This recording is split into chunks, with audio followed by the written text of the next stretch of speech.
ਤਾਸ਼ ਦੀ ਆਦਤ। Nanak Singh. ਰਹੀਮੇ। Sheikh Abdul Hamid sub inspector ਨੇ ਘਰ ਦਾ ਬੂਹਾ ਵੜਦਿਆਂ ਹੀ ਨੌਕਰ ਨੂੰ ਆਵਾਜ਼ ਦਿੱਤੀ, ਬਸ਼ੀਰੇ ਨੂੰ ਮੇਰੇ ਕਮਰੇ ਵਿੱਚ ਭੇਜ ਜ਼ਰਾ। ਤੇ ਉਹ ਛਪਾ-ਛਪ ਆਪਣੇ ਪ੍ਰਾਈਵੇਟ ਕਮਰੇ ਵਿੱਚ ਪਹੁੰਚ ਕੋਟ ਤੇ ਪੇਟੀ ਲਾ ਕੇ ਕਿੱਲੀ ਤੇ ਟੰਗ ਕੇ ਮੇਜ਼ ਦੇ ਅੱਗੇ ਜਾ ਬੈਠਾ। ਮੇਜ਼ ਉੱਤੇ ਬਹੁਤ ਸਾਰਾ ਖਿੱਲਰ ਖਲੇਰਾ ਪਿਆ ਹੋਇਆ ਸੀ।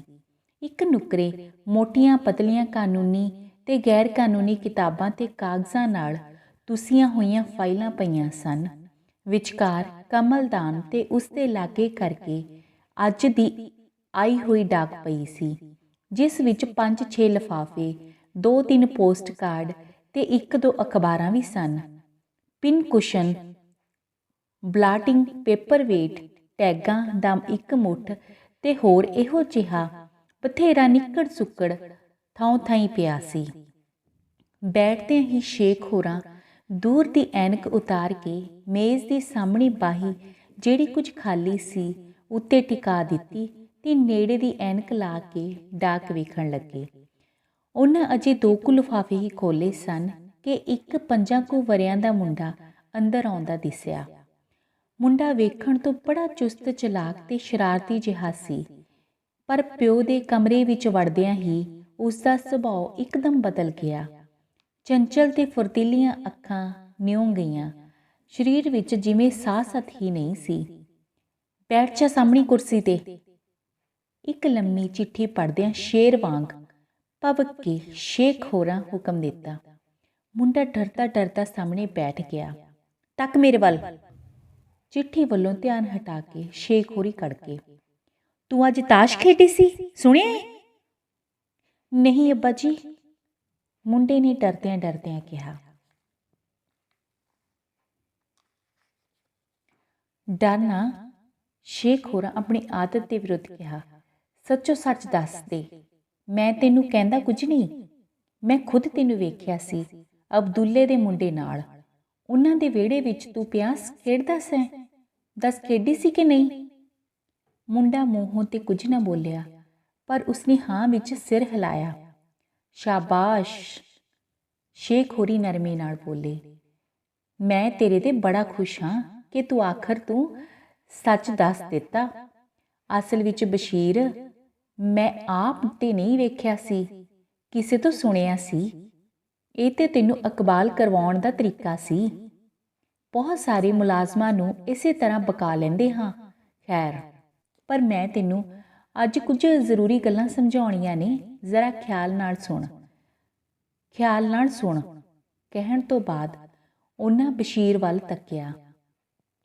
ਉਹ ਪਿਓ ਦੀ ਐਨਕ ਫੜ ਕੇ ਉਸ ਦੀਆਂ ਕਮਾਨੀਆਂ ਹੇਠਾਂ ਕਰ ਰਿਹਾ ਸੀ।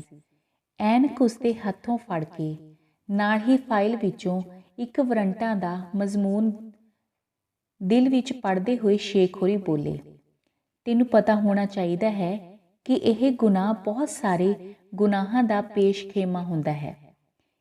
ਇਸ ਦੀ ਜ਼ਿੰਦਾ ਮਿਸਾਲ ਇਹ ਹੈ ਕਿ ਤਾਸ਼ ਖੇਡਣ ਦਾ ਗੁਨਾਹ ਲੁਕਾਉਣ ਲਈ ਤੈਨੂੰ ਝੂਠ ਵੀ ਬੋਲਣਾ ਪਿਆ, ਯਾਨੀ ਕਿ ਇੱਕ ਦੀ ਥਾਂ ਤੂੰ 2 ਗੁਨਾਹ ਕੀਤੇ।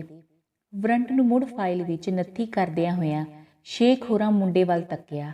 ਬਸ਼ੀਰ ਪਿੰਨ ਕੁਸ਼ਨ ਵਿੱਚੋਂ ਪਿੰਨਾਂ ਕੱਢ ਕੇ ਟੇਬਲ ਕਲਾਥ ਵਿੱਚ ਖੋਭ ਰਿਹਾ ਸੀ। ਮੇਰੇ ਵੱਲ ਧਿਆਨ ਕਰ। ਉਸਦੇ ਹੱਥੋਂ ਪਿੰਨਾਂ ਖੋ ਕੇ ਸ਼ੇਖ ਹੋਰੀ ਇੱਕ ਅਖਬਾਰ ਦੇ ਵਰਕੇ ਫੋਲਦੇ ਹੋਏ ਬੋਲੇ, ਤਾਸ਼ ਵੀ ਇੱਕ ਕਿਸਮ ਦਾ ਜੂਆ ਹੁੰਦਾ ਹੈ। ਜੂਆ। ਇਸ ਤੋਂ ਵੱਧਦੀ ਆਦਮੀ ਨੂੰ ਜੂਏ ਦੀ ਆਦਤ ਪੈ ਜਾਂਦੀ ਹੈ। ਸੁਣਿਆ? ਤੇ ਇਹ ਆਦਤ ਨਾ ਸਿਰਫ ਆਪਣੇ ਤੱਕ ਹੀ ਮਹਿਦੂਦ ਰਹਿੰਦੀ ਹੈ, ਬਲਕਿ ਇੱਕ ਆਦਮੀ ਪਾਸੋਂ ਦੂਜੇ ਨੂੰ, ਦੂਜੇ ਪਾਸੋਂ ਤੀਜੇ ਨੂੰ ਪੈ ਜਾਂਦੀ ਏ। ਜਿਸ ਤਰ੍ਹਾਂ ਖਰਬੂਜ਼ੇ ਨੂੰ ਵੇਖ ਕੇ ਖਰਬੂਜ਼ਾ ਰੰਗ ਫੜਦਾ ਏ। ਕਲਮਦਾਨ ਵਿੱਚੋਂ ਉਂਗਲਾਂ ਨਾਲ ਸ਼ਾਹੀ ਲਾ ਕੇ ਬਸ਼ੀਰ ਇੱਕ ਕੋਰੇ ਕਾਗਜ਼ ਉੱਤੇ ਬਲੋਲ ਵਾਹ ਰਿਹਾ ਸੀ। ਖਰਬੂਜ਼ੇ ਦਾ ਨਾਂ ਸੁਣਦਿਆਂ ਹੀ ਉਹਨੇ ਉਂਗਲਾਂ ਨੂੰ ਮੇਜ਼ ਦੀ ਹੇਠਲੀ ਬਾਹੀ ਨਾਲ ਪੂੰਝ ਕੇ ਪਿਓ ਵੱਲ ਇਸ ਤਰ੍ਹਾਂ ਤੱਕਿਆ ਜਿਵੇਂ ਸੱਚਮੁੱਚ ਕੋਈ ਹੱਥ ਵਿੱਚ ਖਰਬੂਜ਼ਾ ਲਈ ਬੈਠਾ ਹੋਵੇ। ਬਸ਼ੀਰ? ਉਸਦੇ ਅੱਗੋਂ ਕਮਲਦਾਨ ਚੁੱਕ ਕੇ ਪਰੇ ਰੱਖਦੇ ਹੋਏ ਸ਼ੇਖ ਹੋਰੀ ਬੋਲੇ, ਮੇਰੀ ਗੱਲ ਧਿਆਨ ਨਾਲ ਸੁਣ। ਅਜੇ ਉਹ ਇੰਨੀ ਹੀ ਗੱਲ ਕਰ ਰਹੇ ਸਨ ਕਿ ਟੈਲੀਫੋਨ ਦੀ ਘੰਟੀ ਵੱਜੀ। ਸ਼ੇਖ ਹੋਰਾਂ ਉੱਠ ਕੇ ਰਿਸੀਵਰ ਫੜਿਆ। ਹੈਲੋ, ਕਿੱਥੋਂ ਬੋਲਦੇ ਹੋ? ਬਾਬੂ ਪਰਸ਼ੋਤਮ ਦਾਸ। ਆਦਾਬ ਅਰਜ਼। ਸੁਣਾਓ ਕੀ ਹੁਕਮ ਹੈ? ਲਾਟਰੀ ਦੀਆਂ ਟਿਕਟਾਂ? ਉਹ ਮੈਂ ਅੱਜ ਸ਼ਾਮ ਪੁਰ ਕਰਕੇ ਭੇਜ ਦਿਆਂਗਾ। ਕਿੰਨੇ ਰੁਪਏ ਨੇ 5 ਟਿਕਟਾਂ ਦੇ? 50? ਖੈਰ, ਪਰ ਕਦੇ ਕੱਢੀ ਵੀ ਜੇ ਅੱਜ ਤੱਕ? ਕਿਸਮਤ ਖਬਰੇ ਕਦੋਂ ਜਾਗ ਪਵੇਗੀ। ਤੇ ਤੁਸੀਂ ਕਿਸ ਮਰਜ਼ ਦੀ ਦੁਆ ਹੋਏ? ਅੱਛਾ, ਆਦਾਬ ਅਰਜ਼। ਰਿਸੀਵਰ ਰੱਖ ਕੇ ਉਹ ਮੁੜ ਆਪਣੀ ਥਾਂ ਤੇ ਆ ਕੇ ਬੈਠੇ ਤੇ ਬੋਲੇ, ਵੇਖ, ਸ਼ਰਾਰਤਾਂ ਨਾ ਕਰ। ਪੇਪਰ ਵੇਟ ਪੁੰਜੇ ਡਿੱਗ ਕੇ ਟੁੱਟ ਜਾਏਗਾ। ਇਹਨੂੰ ਰੱਖ ਦੇ ਤੇ ਧਿਆਨ ਨਾਲ ਮੇਰੀ ਗੱਲ ਸੁਣ। ਹਾਂ, ਮੈਂ ਕੀ ਕਹਿ ਰਿਹਾ ਸਾਂ? ਇੱਕ ਹੋਰ ਫਾਈਲ ਦਾ ਫਿੱਤਾ ਖੋਲ੍ਹਦੇ ਹੋਏ ਸ਼ੇਖ ਹੋਰੇ ਬੋਲੇ, ਤਾਸ਼ ਦੀਆਂ ਬੁਰਾਈਆਂ ਦੱਸ ਰਿਹਾ ਸਾਂ। ਤਾਸ਼ ਤੋਂ ਜੂਆ, ਜੂਏ ਤੋਂ ਚੋਰੀ ਤੇ ਚੋਰੀ ਤੋਂ ਬਾਅਦ ਪਤਾ ਹੀ ਕੀ ਹਾਸਲ ਹੁੰਦਾ ਏ? ਬਸ਼ੀਰ ਵੱਲ ਤੱਕਦਿਆਂ ਹੋਇਆ ਬੋਲੇ, ਜੇਲ੍ਹ, ਯਾਨੀ ਕੈਦ ਦੀ ਸਜ਼ਾ। ਫਾਈਲ ਵਿੱਚੋਂ ਬਾਹਰ ਨਿਕਲਦੇ ਹੋਏ ਇੱਕ ਪੀਲੇ ਕਾਗਜ਼ ਨੂੰ ਡੰਕ ਦੀ ਚੁੰਝ ਨਾਲ ਬਸ਼ੀਰ ਸ਼ੇਕ ਪਾ ਰਿਹਾ ਸੀ। ਨਲਾਇਕ ਪਾਜੀ। ਸ਼ੇਖ ਹੋਰੀ ਉਸ ਦੇ ਹੱਥੋਂ ਡੰਕ ਖਿੱਚਦੇ ਹੋਏ ਬੋਲੇ, ਛੱਡ ਇਹਨਾਂ ਵਿਹਲੇ ਕੰਮਾਂ ਨੂੰ ਤੇ ਮੇਰੀ ਗੱਲ ਧਿਆਨ ਨਾਲ ਸੁਣ। ਤੈਨੂੰ ਪਤਾ ਏ ਕਿੰਨੇ ਚੋਰਾਂ ਦਾ ਸਾਨੂੰ ਹਰ ਰੋਜ਼ ਚਲਾਨ ਕਰਨਾ ਪੈਂਦਾ ਏ? ਤੇ ਸਾਰੇ ਚੋਰ ਤਾਸ਼ ਖੇਡ ਖੇਡ ਕੇ ਹੀ ਚੋਰੀ ਕਰਨੀ ਸਿੱਖਦੇ ਨੇ। ਜੇ ਇਹ ਕਾਨੂੰਨ ਦਾ ਡੰਕਾ ਇਹਨਾਂ ਦੇ ਸਿਰ ਤੇ ਨਾ ਹੋਵੇ ਤਾਂ ਖਬਰੇ ਕੀ ਕਿਆਮਤ ਲਿਆ ਦੇਣ। ਤੇ ਸ਼ੇਖ ਹੋਰਾਂ ਮੇਜ਼ ਦੀ ਨੁਕਰੇ ਪਈ ਕਿਤਾਬ ਤਾਜ਼ੀਰਾਤ ਹਿੰਦ ਵੱਲ ਇਸ਼ਾਰਾ ਕੀਤਾ, ਪਰ ਬਸ਼ੀਰ ਦਾ ਧਿਆਨ ਇੱਕ ਹੋਰ ਕਿਤਾਬ ਵੱਲ ਸੀ।